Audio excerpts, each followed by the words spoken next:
오늘은 이제 저번에 코리아 목표 전환형 2호 김홍석 상무님 강연에 이어서 관세 어렵지 않아요. 초보도 이해하는 관세 이야기를 진행하게 된 다이렉트 마케팅 본부의 정원성입니다. 안녕하세요.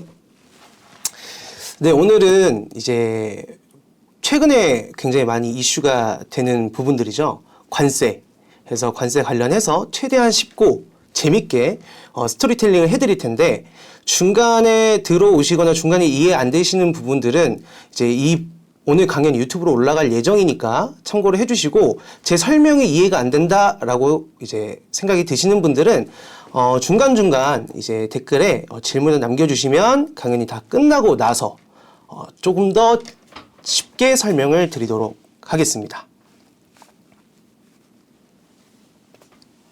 네, 오늘 먼저 당연히 관세에 대해서 얘기를 하니까 관세가 뭔지, 그리고 이제 관세와 소비자, 이제 고객님들이죠. 어떠한 영향을 미치는지. 그럼 관세를 왜 부과하는 거야? 요즘 트럼프 막 관세 계속 부과한다는데 왜 부과하는 거야? 에 대해서 알아볼 거고요. 그럼 관세는 환율에는 어떤 영향을 미치지? 그리고 궁극적으로 관세는 어떤 영향을 미치길래 왜 관세 요즘 이렇게 얘기가 뉴스에 많이 나와? 해서 결론적으로는 이제 고객님들께서 뉴스에서 관세 얘기가 나왔을 때, 이래서 관세를 부과했을 때 이런 영향이 있기 때문에 이런 이슈들이 생기는 거구나. 그래서 요즘 이렇게 이슈들이 되는구나를 알게 할 수 있도록 제가 오늘 최대한 쉽게 설명해 드리도록 하겠습니다. 자, 일단 관세란 뭐냐? 네, 말 그대로 그냥 수출입 상품에 부과하는 세금입니다. 세금. 네, 정부가 수취하는 세금이라고 그냥 생각하시면 돼요. 일단 우리나라는 기본적으로 수입품에 대해서만 세금을 부과합니다. 근데 수출을 상품에 부과하는 국가들은 많이 없는데, 그 중에 한두 국가를 좀 대표적으로 말씀드리면 이제 석유나 천연자원들을 수출하는 주로 국가, 국영기업들을 보유한 국가, 사우디아라비아나 이런 국가들은 수출품에도 세금, 관세를 부과합니다. 그 이유는 이제 산업 보호를 위해서인데, 관세가 왜 산업 보호를 위해서 세금을 부과하지? 이따가 조금 더 친절하게 설명을 드릴 테고, 이것만 기억하시면 됩니다. 우리나라는 수입 상품에 대해서만 관세를 부과한다. 근데 수출에 대해서도 부과하는 국가들이 있다. 이 정도로만 이해하시면 될 것 같고요. 관세 종류는 이제 고객님들이 많이 들어보셨을 보복관세나 덤핑관세 등등 종류가 너무 다양한데, 너무 깊게 들어가면 어려우니까 일단 그냥 보복관세, 덤핑관세가 있다. 이 정도만 알아두시면 오늘 좋을 것 같습니다. 그럼 관세를 부과하는 방식은 총 3가지가 있습니다. 가격에 부과하는 종가세, 중량이나 수량에 부과하는 종량세, 이 2가지를 합쳐서 혼합세. 주로 이제 가격으로 관세를 부과하는 종가세가 대다수인데, 이제 뭐 쌀이나 보리 같은 이런 곡물류의 이제 품목들은 이 종량세로 부과하기도 합니다. 그래서 그냥 이런 게 있다 정도만 알아두시면 좋을 것 같습니다. 자, 이제 관세는 그러면 언제부터 주기 시작한 거야? 라는 이야기를 이제 하게 되는데, 관세를 얘기하면 무역을 얘기를 안 할 수가 없습니다. 먼저 관세 시작은 물물 교환이에요. 무역의 시작은 물물 교환. 그래서 이제 제가 A국, 상대방이 B국일 때, 야, 내가 보리 줄 테니까 너는 뭐 구리 이런 거 줘. 해가지고 이렇게 물물 교환으로 무역을 시작했어요. 근데 그러다 보니까 구리를 이제 준 국가에서, 야, 근데 보리랑 바꾸는 거는 조금 내가 아까운 것 같은데? 하면서, 야, 너네 보리를 주면서 나한테 돈도 줘. 이렇게 하면서 이제 화폐가 등장하기 시작했고, 더불어서 구리나 이런 산업들을 보호하기 위해서 세금을 공식적으로 붙인 게 관세다라고 이해하시면 됩니다. 그래서 관세는 이제 자국 산업의 보호를 목적으로 만들어지기 시작했다. 이렇게 정도만 이해하시면 좋을 것 같습니다. 그러면 관세는 누가 내는 걸까요? 수출하는 사람이 낼까요? 수입하는 사람이 낼까요? 뭐 정부는 관세를 누군가가 내주기만 한다면 어쨌든 정부의 수입으로 잡히는 부분이기 때문에 사실 땡큐죠. 고객님들 생각에서는 수출자가 낼 것 같나요? 수입자가 내야 되는 게 맞다라고 보시나요? 네, 제가 이 질문을 드리는 이유는 사실 수출자가 내기도 하고요. 수입자가 내기도 하는데, 때로는 정형적인 거래 조건이라서 되게 깊게 안 들어가고, 그냥 수출자와 수입자가 내는 이제 그 계약상 정한다 이렇게만 이해하시면 되는데 제 이야기를 왜 했냐? 결국 관세는 소비자에게 영향을 미칩니다. 자, 그래서 제가 예시를 들어드릴 텐데 관세가 없을 때와 있을 때 이 두 가지 예시를 통해서 관세가 고객님들께 미치는 영향을 말씀을 드리려고 해요. 고객님들 이제 최근에 이제 해외 직구 이런 부분들이 많이 관심사가 생기셨을 텐데 이런 부분들을 생각해 보면 조금 더 관세가 경제에 미치는 영향을 쉽게 그리고 소비자분들에게 미치는 영향을 쉽게 이해하실 수 있을 것 같아요. 자, 첫 번째 예시를 보면 관세가 없을 때 가방을 1,000원에 수입하면 우리나라에서는 그러니까 이제 뭐 판매하는 사람이 마진을 이익을 안 남긴다는 가정하에 그래서 다른 비용들은 없고 관세만 있다라고 가정했을 때 우리나라에서 1,000원에 판매를 가능합니다. 근데 관세가 있을 때 1,000원에 수입을 했어요. 근데 이제 수입의 10%, 이 가방 1,000원에 10%의 관세를 부과하면 100원이 되겠죠. 그러면 세금을 냈기 때문에 소비자한테는 1,100원에 판매를 시작할 수밖에 없어요. 그래서 통상적으로 관세가 부여되게 되면 기본적으로 물가가 상승한다. 가격이 올라간 상태에서 소비자에게 판매될 수밖에 없는 구조다. 그래서 사실 관세는 수출자, 수입자 누가 내든 상관없지만 궁극적으로 소비자가 내게 되는 효과가 있다라고도 말씀드릴 수 있을 것 같습니다. 자, 그럼 관세를 왜 꼭 해야 될까요? 왜 이렇게까지 관세에 대해서 이슈가 되고 왜 관세를 꼭 내야만 할까요?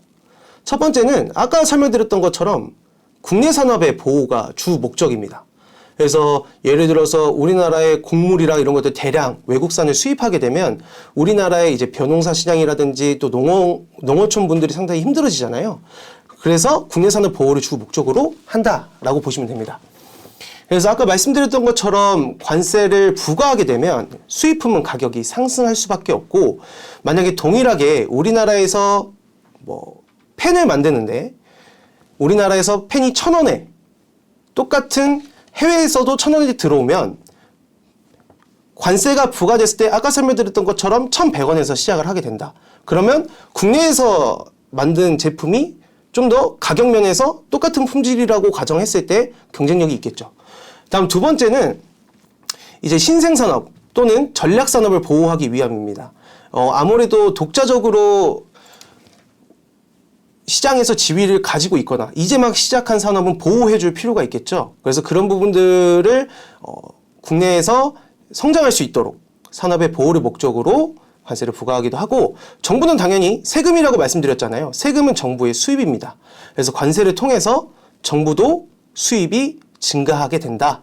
그러면 정부는 이 수입을 다른 복지나 국방 등 다른 항목으로 쓸 수 있게 되겠죠. 두 번째는 소비 억제입니다. 수입품의 이제 가격이 아까 상승한다라고 말씀드렸죠.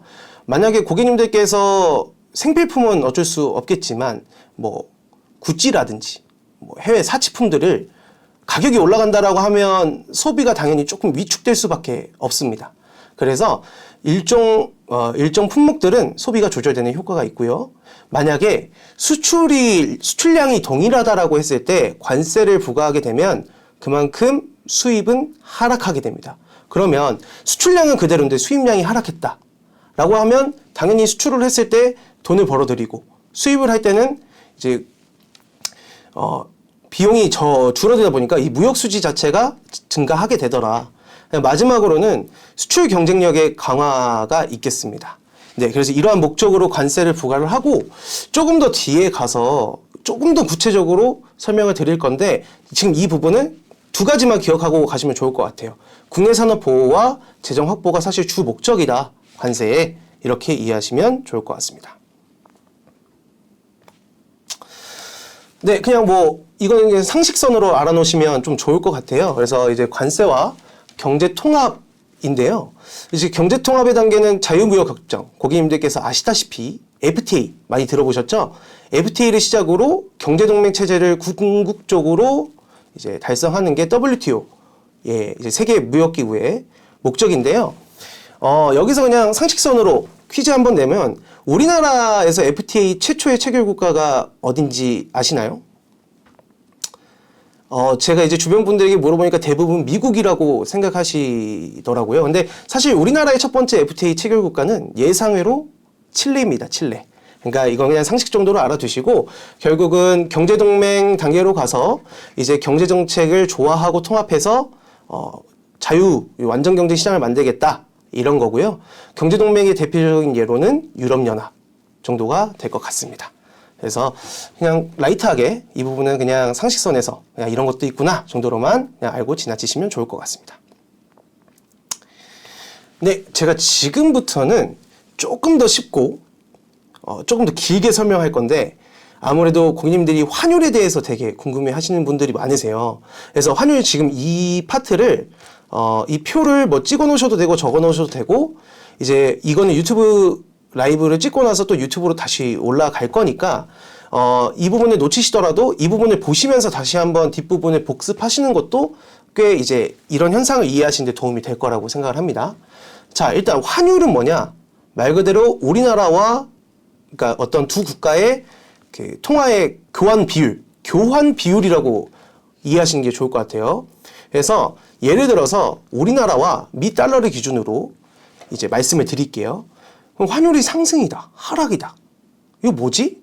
자, 예를 들어서 계산하기 쉽게 지금 이 왼쪽의 표를 보시면 1달러에 1,000원이었어요. 즉 제가 1,000원을 들고 가면 1달러로 바꿔줬어요. 근데 갑자기 환율이 상승했네?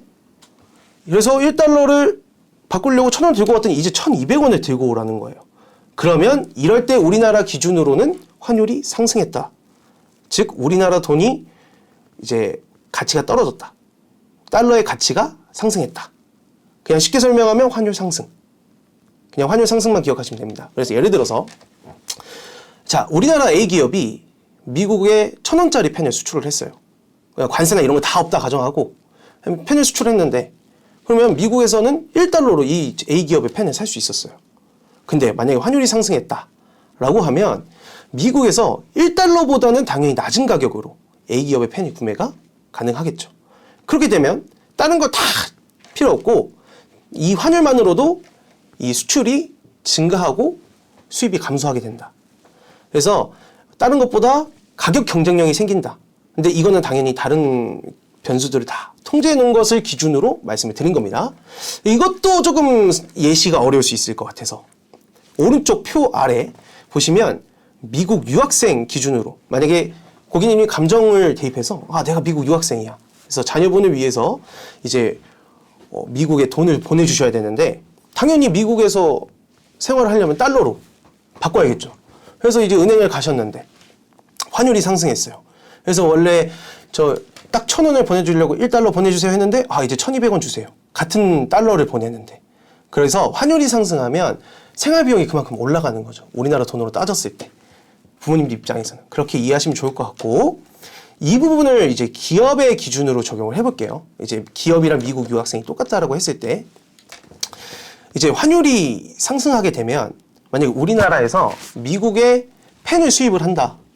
미국에 펜을 수입을 한다라고 했을 때 이제 미국에 돈을 줘야 될 거 아닙니까? 저희가 수입을 했기 때문에. 그래서 그 미달러로 줘야 되니까 환율이 상승하면 그만큼 수입 비용이 증가하게 되는 거죠. 그러면 비용이 증가하게 되면 아까 말씀드렸던 것처럼 국내에서 생산한 펜 1,000원짜리와 1달러로 인해서 1,200원을 줘야 되는 상황이 생겼을 때 똑같은 품질이라고 하면 국내산을 쓰게 되겠죠. 그래서 수입이 감소한다라고 얘기를 합니다. 그래서 지금 이 오른쪽 위쪽에 이제 표를 보시게 되면 환율이 상승하냐 하락하냐에 따라서 상승하게 되면 왼쪽 예시를 보시면서 수출이 증가하고 수입이 감소하고 이 부분을 보시면 되고 환율이 하락하게 된다. 우리나라 기준으로 라고 하게 되면 이제 수출이 감소하고 수입이 증가하게 된다. 이렇게 이해하시면 좋을 것 같습니다. 근데 이 부분은 조금 알아두시면 이제 두고두고 환율에 대해서 다양한 변수들이 존재하지만 그래도 이런 기본적인 구조가 있다 정도로 알아두시면 좋을 것 같습니다. 자, 이제 드디어 관세. 그러면 뭐 어디에 미치는 거야? 자, 이제 다시 한번 설명을 드리면 관세가 직접적으로 영향을 받는 건 수출자와 수입자인데 간접적으로는 소비자도 영향을 받고 금리나 물가 이런 것들도 간접적으로 영향을 미칩니다.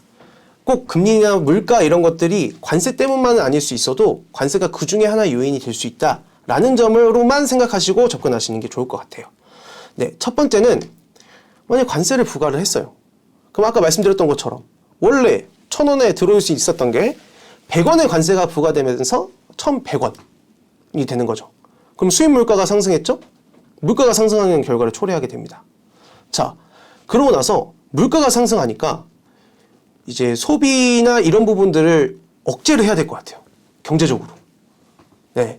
그렇게 되면 금리를 인상시킵니다. 쉽게 생각해서 고객님들 금리가 올라가면 예적금하고 쉽게끔 만든다. 이렇게 이해하시면 조금 더 그치. 물가가 상승해서 돈을 많이 쓰면 국민들의 소득이 지금 감소하니까 금리를 높여서 예적금으로 돈을 아끼게 해야겠다. 이렇게 하시면 조금 단계가 이해가 되실 것 같아요. 꼭 그런 건 아니고 제가 예시를 쉽게 드리려고 하는 거니까 그냥 금리 상승하는 것을 유도한다라고 이해를 시켜드리기 위해서 그렇게 말씀을 드린 겁니다. 그 다음에 또 관세를 부과했어요. 관세를 부과하면 아까 저희가 맨 처음에 봤던 게 뭐였죠? 그렇죠? 자국 산업을 보호하는 목적도 있다라고 말씀드렸어요. 근데 막 다양한 경쟁자가 있어야 어떻게 하면 품질을 발전시키지? 어떻게 하면 가격을 더 대량 생산해서 떨어뜨리지? 한 개당 가격을 이렇게도 하잖아요.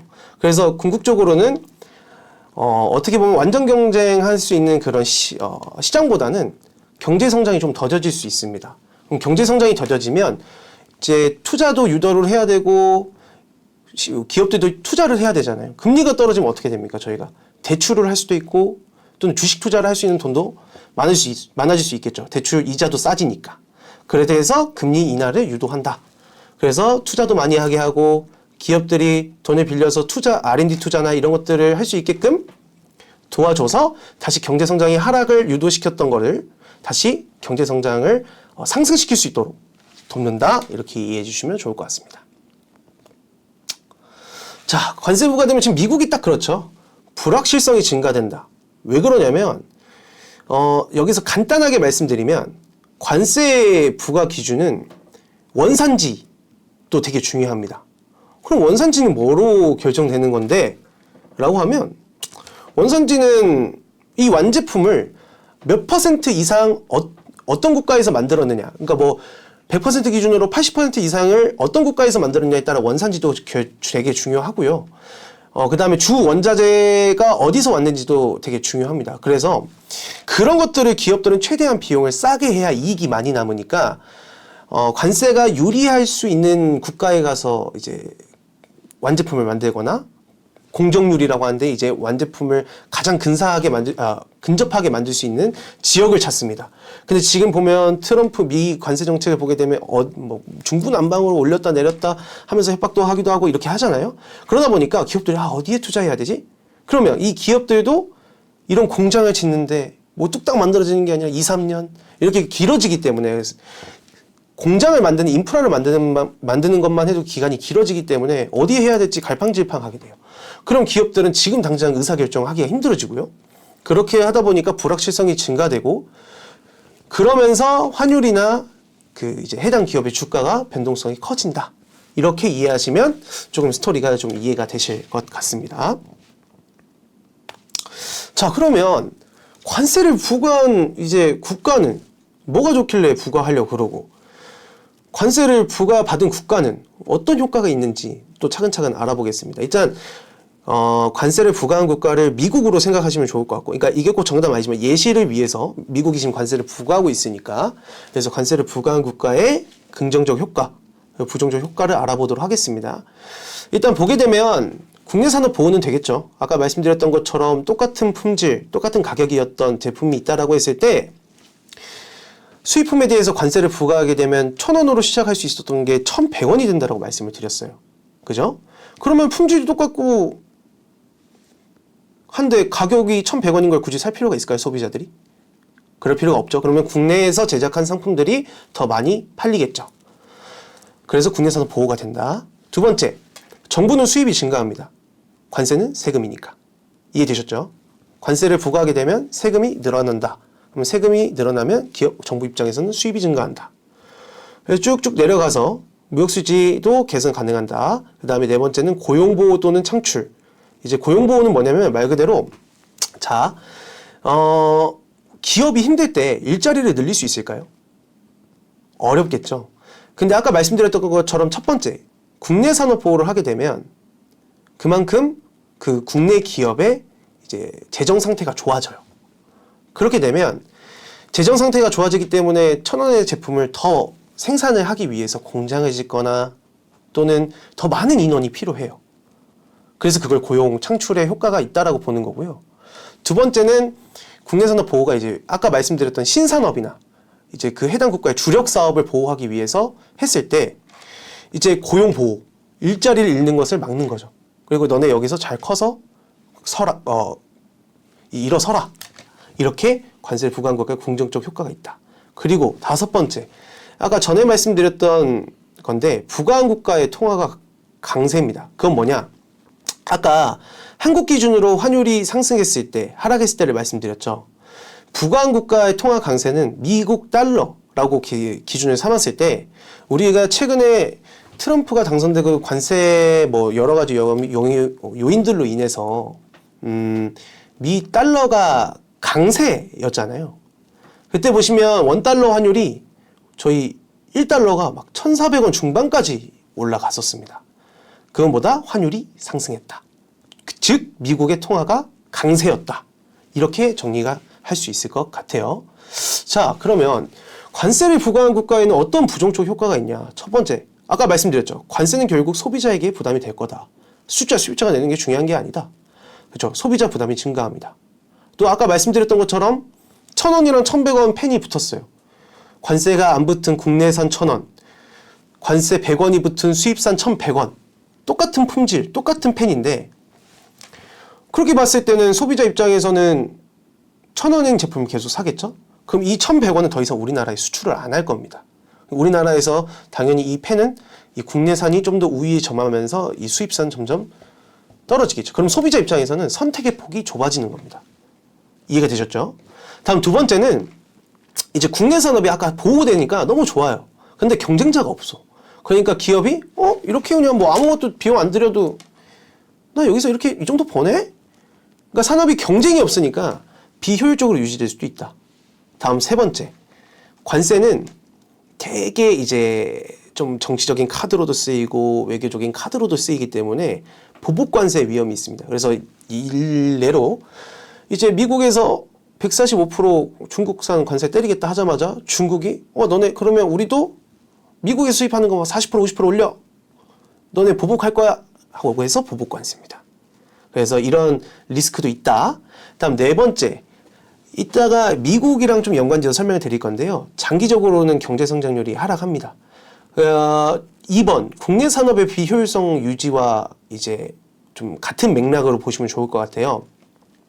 어쨌든 경제가 성장하려면 산업이 계속 발전하고 경쟁하고 하면서 어떻게 보면 더 효율적으로 제품을 생산하고 더 나은 품질의 제품을 생산해야 되는데 관세를 부과한 국가들은 그 산업을 보호하다 보니까 비효율성이 유지가 되고 장기적으로는 성장하는 데 조금 이제 제한이 있다. 그래서 장기적으로는 경제 성장률이 이제 둔화된다라고 표현을 합니다. 그러면 관세를 부과받은 국가들은 어떤 영향을 받게 될까요? 당연히 아까 말씀드렸던 것처럼 1,100원, 100원의 관세를 적용받은 산업은 수출이 감소할 수밖에 없어요. 왜냐? 1,000원의 국내산 제품과 1,100원의 수입산 제품이 똑같은 품질과 똑같은 품명, 펜이라고 했을 때 국내산 1,000원을 소비자들은 선택할 수밖에 없거든요. 그렇게 되면 이 수입한 펜들은 당연히 점점 퇴화되겠죠. 네, 그러면서 수출이 감소하게 될 수밖에 없어요. 이제 우리나라에서는 수입 기준이지만 외국에서는 수출했다는 걸 기준을 하는 거기 때문에. 두 번째, 이제 미국의 수출 의존도가 높을수록 타격이 크다. 네. 말 그대로 이거는 의존도가 높으면 당연히 해당 국가가 특정 국가에만 관세를 높게 부과했을 때는 그 의존도가 높을수록 타격이 크다. 세 번째, 이제 실업, 아까 제가 전 단계에서 말씀드렸던 것 같은데 실업이 증가할 수 있습니다. 왜냐면 수출이 줄죠. 수출이 준다는 얘기는 뭐냐면 특히 이제 뭐 중국이나 인도 같은 경우는 내수시장, 그러니까 즉 국내 자체에서도 해결할 수 있지만 만약 우리나라를 예를 들었을 때 우리나라는 사실 수출이 상당히 많은 국가고 우리나라는 이제 다른 중국이나 인도 비해서는 내수시장이 이제 인구가 5천만 원 상당히 작습니다. 근데 이런 우리나라가 수출이 감소한다. 수출이 감소하면 당연히 공장을 원래 막 3개, 4개씩 운영하다가 1개, 2개로 줄일 수밖에 없는 거죠. 그럼 공장을 줄이는데 그 공장에서 일하는 사람은 당연히 줄겠죠. 그러면 인력이 감소하게 되겠죠? 인력이 감소하는 것보다 실업이다. 그래서 실업은 궁극적으로 증가할 수 있다. 라고 이해하시면 됩니다. 그 다음에 이제 무역수지 악화는 당연히 무역수지 개선과 반대로 수출은 감소하고 수입이 증가하기 때문에라고 이해를 하시면 될 것 같고, 5번째는 무역 다변화 압력. 그러니까 예를 들어서 A국이랑 B국이랑 교육을 맺다가 이제 좀 더 이 부분을 좀 더 쉽게 설명드려서 우리나라가 미국 의존도가 상당히 높잖아요. 수출에서 높은 비중을 차지하는데, 그렇다면 우리나라도 이제 뭐 미국의 관세를 대비해서 여타 이제 주변에 베트남이라든지 뭐 인도라든지 이렇게 또 수출 루트를 찾게 되겠죠. 그래서 다양한 시장에 도전할 수 있도록 압력이 생길 수밖에 없다. 네, 이렇게 이해하시면 좋을 것 같습니다. 자, 일단 트럼프의 관세 정책입니다. 진짜 조금 간단하게 알아볼 건데요. 보시면 그냥 보시는 바와 같습니다. 뭐 철강 알루미늄 중국의 10%, 최대 25% 뭐 이런 식으로 때리고 중국 145%, 이제 하다못해 5월에는 영화도 미국에서 만들어라. 그래서 트럼프도 지금 미국 중심 사회를 만들기 위해 관세라는 카드를 통해서 주변 교역국과 협상 과정에서 이제 유리한 위치를 이제 선점하려고 이런 식으로 관세를 부과하고 있습니다. 그래서 이 정도로만 그냥 뭐 구체적으로 몇 퍼센트 이건 계속 바뀌는 거니까요. 확정된 없이 그냥 와 중국 145%까지 때린다더라 이렇게 정도로만 이해하시면 좋을 것 같아요. 그러면 지금 트럼프 관세가 미국 경제에 어떤 영향을 미쳤지?를 보시면 아까 말씀드렸죠. 관세가 부과되면 기본적으로 물가가 상승을 합니다. 아까 말씀드렸던 1,000원으로 시작할 수 있는 게 당연히 1,100원으로 시작하는 거예요. 근데 고객님들도 너무나 잘 아시다시피 품질도 다르고 뭐 브랜드 충성도도 다르고 하기 때문에 기본적으로 가격이 상승한다라고 보시면 됩니다. 그래서 수입품이 가격이 상승하게 되면 소비가 위축되고 실질 임금 상승률이 둔화된다. 이 말이 상당히 어려우실 텐데 소비 위축까지는 이해가 되셨죠? 실질 임금 상승률은 뭐냐면 저희 임금은 똑같아요. 그렇죠? 근데 이제 실질 소득인데 저희가 소득은 똑같은데 지출해야 되는 비용은 똑같아요. 왜냐면 우리 생활용품 필수품들은 어쩔 수 없이 사야 되잖아요. 그러니까 임금은 그대로인데 이제 물가가 상승하니까 지출하는 비용이 더 많은 슬픈 현실이 되는 거죠. 그래서 이런 게 이제 실질 임금 상승률이 둔화된다. 이렇게 이해하시면 되고, 다음은 이제 금리 정책에 영향을 미치게 된다. 이제 페드라고 하는 거는 한국의 이제 우리나라로 따지면 한국은행 같은 곳이에요. 그래서 이제 금리나 이런 부분들을 조정을 해서 이제 경제가 잘 흘러갈 수 있도록 금리를 조정하는 기관 정도로 생각을 하시면 될 것 같아요. 그러니까 미국의 중앙은행인데 우리나라로 따지면 한국은행의 역할을 하는 곳이다. 이렇게 생각하시면 됩니다. 아까 관세로 인해서 물가 상승, 인플레이션이 생겼다라고 말씀드렸죠. 근데 인플레이션이 생겼는데 아까 장기적으로 관세가 부과되다 보니까 국내 산업들이 막 품질도 더 개선하려고 안 하고 가격 경쟁도 가지려고 안 하고 하면 성장이 둔화가 된다 그랬죠. 이 인플레이션과 성장 둔화를 가지고 상당히 지금 이제 고민을 많이 하고 있습니다. 그래서 인플레이션 아까 말씀드렸죠. 물가가 상승하기 때문에 금리를 높여서 예적금을 많이 하게끔 하자. 금리가 올라가면 또 대출 금리가 올라가니까 지출할 수 있는 비용이 저희가 훨씬 더 적어지겠죠. 그래서 금리를 높입니다. 인플레이션이 생기면. 이해가 되셨죠? 근데 성장이 이제 둔화가 된다, 느려진다라고 하면 금리를 낮춥니다. 그래서 대출금리나 이런 것들이 낮아지면서 은행은 대출금리 갚던 돈을 이제 다시 투자에 넣을 수도 있고, 우리 이제 개인 소비자들, 고객님들 입장에서는 그 부분을 조금 더 뭐 주식 투자라든지 펀드 투자라든지 이런 것들을 할 수 있겠죠. 그런 효과를 하는데 이 두 가지가 지금 같이 오다 보니까 어떻게 할지 고민을 하고 균형적인 대응을 하고 있습니다. 그래서 현재 미 기준금리는 4.5%를 유지하고 있고, 이제 관세 물가 상승 여부에 따라서 이제 기준금리는 좀 달라질 것 같습니다. 자, 세 번째, 기업 투자랑 생산에 차질이 생기는 건 뭐냐? 아까 말씀드렸죠? 관세가 어느 나라에 부과할지 기업들은 그 비용을 계산하고 수익을 계산해서 움직이는데 어느 나라에 어떤 품목을 부과할지 지금 막 왔다 갔다 하고 막 분주하게 협상하고 있어요. 아직 확실하지 않으니까. 그러면서 투자가 지연되죠. 거기다가 미국에서 생산을 해서 현대차 30조 투자 결정했어요. 근데 그래서 자동차는 세금 부과 안 하겠지라고 생각하고 있었는데 관세도 세금을 부과한다라고 관세를 부과한다라고 했죠. 그러면 기업 입장에서 30조 투자하면서 뭐 여기에 공장해서 이렇게 플랜을 세워놓는데 그런 설비 투자 뭐 뚝딱뚝딱 바로 만들어지는 게 아니라 2년, 3년 걸리는 이 설비 투자들이 지연되면서 그거에 관련돼서 그 공장에서 돼야 될 신제품 출시들도 지연된다. 그래서 특히 이제 반도체나 제약이나 자동차 산업 부분이 지금 좀 생산의 차질을 빚고 있다. 이렇게 보시면 되고, 이제 달러 강세. 아까 말씀드렸죠. 트럼프가 취임하고 그다음에 관세 부과 통한 미국 중심의 글로벌 경제를 구축하려고 했더니 단기적으로 주식도 상승하고 달러도 강세였다. 즉 우리나라 기준으로는 환율이 상승했다. 그래서 이제 상승했지만 이제 관세 정책이 계속해서 지연되고 불확실하면서 주가가 하락했다. S&P 500 이따가 표를 보여드릴 텐데요. 다시 상승하고 있긴 하지만 그 다음에 관세 정책 장기화로 환율도 트럼프 취임 이전 수준으로 복귀했습니다. 네, 다시 한번 말씀드리지만 이 관세라고 하는 게 딱 A는 B다라고 설명드릴 수는 없는데 여러 가지 요인 중 관세도 이런 부분에 영향을 미쳤다. 이렇게 볼 수 있다라고 말씀드리는 겁니다. 그럼 뒤에 표를 보시면 이제 S&P 500이 트럼프 취임 직후에 이제 쭉 하다가 이제 관세 정책 발표 이후에 급락했다가 좀 다시 회복하고 있는 추세를 보이고 있고요. 이제 오른쪽에 보시면 원달러 환율인데 트럼프가 이제 24년 11월에 취임을 했습니다. 그래서 쭉 환율이 1,480원대까지 쭉 올라가는 게 보이시죠? 올라갔다가 지금 현재는 1,300원대. 기록하고 있습니다. 그래서 이게 불확실하다 보니까 쭉 달러가 환율이 이제 밑달러 환율이 밑달러가 강세인 모습을 보였다가 현재는 다시 취임 이전으로 복귀했다라고 보시면 됩니다. 그러면 이제 이 관세를 통해서 기업들이 어떤 전략을 하고 있냐? 이렇게 말로만 보면 되게 어려우니까 예시를 들어드릴게요. 글로벌 생산 기지 이전. 그러니까 이제 아까 말씀드렸듯이 기업이 어느 국가에서 얼마만큼 완제품을 최대한 만드느냐의 기여도에 따라서 관세가 결정되고 관세율이 결정됩니다. 그 원산지가 되기 때문에. 그렇게 되니까 현대차도 미국에 30조를 투자해서 일자리도 늘리고 투자를 하겠다. 미국에서 자동차 생산하겠다. 이렇게 이해하시면 될 것 같아요. 글로벌 생산기지 이전. 그 다음에 공급망 다변화. 즉 예를 들어서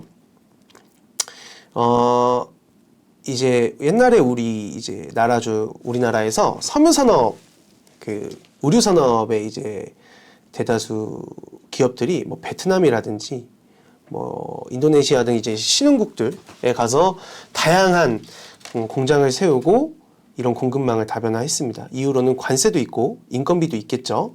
다음 세 번째, 현지화 전략 강화. 즉 관세는 수입품에 대해서만 부과한다라고 말씀드렸어요. 그렇기 때문에 해당 현지에 가서 제품을 생산해서 관세를 안 내겠다. 이런 전략이고요. 네 번째, FTA 활용 극대화. 즉 아까 말씀드렸죠. 관세를 철폐하는 게 주로 FTA 활용의 방법인데 이제 실질적으로 이익이 되는 국가들끼리 FTA를 맺어서 FTA를 활용해서 이제 해당 국가에 수출을 하든지 아니면 해당 국가에 가서 만들어서 미국에 최대한 낮은 관세를 내는 기업으로 국가로 옮기게 되는 거죠. 다섯 번째는 아까 말씀드렸다시피 기술 혁신 및 R&D 투자를 이어서 사실 기술이나 품질 이런 게 독보적이면 관세를 내더라도 관세로 인해서 이제 물품의 가격이 상승하더라도 소비자들이 선택을 할 수밖에 없기 때문에 이제 기업들이 이런 전략들을 구상하고 있다. 그리고 저희들은 이제 주식이나 펀드를 할 때 이런 것들도 좀 고민해 볼 필요가 있다 정도로 말씀드릴 수 있을 것 같습니다.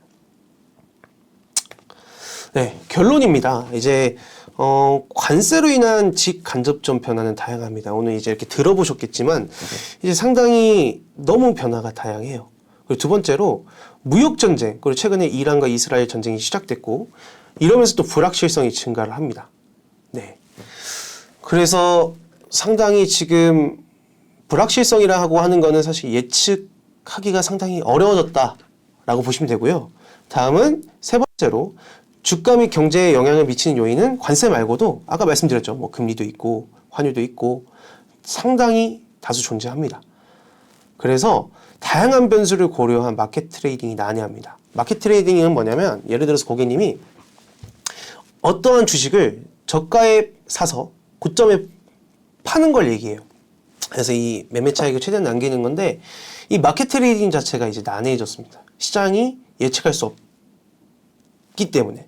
그래서 이런 변동성이 증가하는 시기에는 한번 이제 고객님들도 포트폴리오 점검도 해보시고 이제 뭐 주식도 적립식 투자 통해서 고객님들의 수익률을 보호하고 다시 한번 수익률 재고를 해보시는 게 좋을 것 같습니다. 네, 오늘 관세 되게 최대한 쉽게 설명을 해본다고 했는데 고객님들께서 좀 관세라는 것 자체가 어려우셨을 것 같아요. 그래서 다시 한번 이 강연 자체가 유튜브로 올라가니까 그런 부분 한번 점검해 보시고 언제든지 이런 부분에 대해서 저희들에게 펀드 상담이나 1588-5533으로 전화 주시면 저희들이 친절하게 더 설명을 드리도록 하겠습니다. 다음에는 더 좋은 주제로 해서 유튜브 라이브로 찾아뵙도록 하겠습니다. 이상 KCGI 자산운용의 정원석이었습니다. 감사합니다.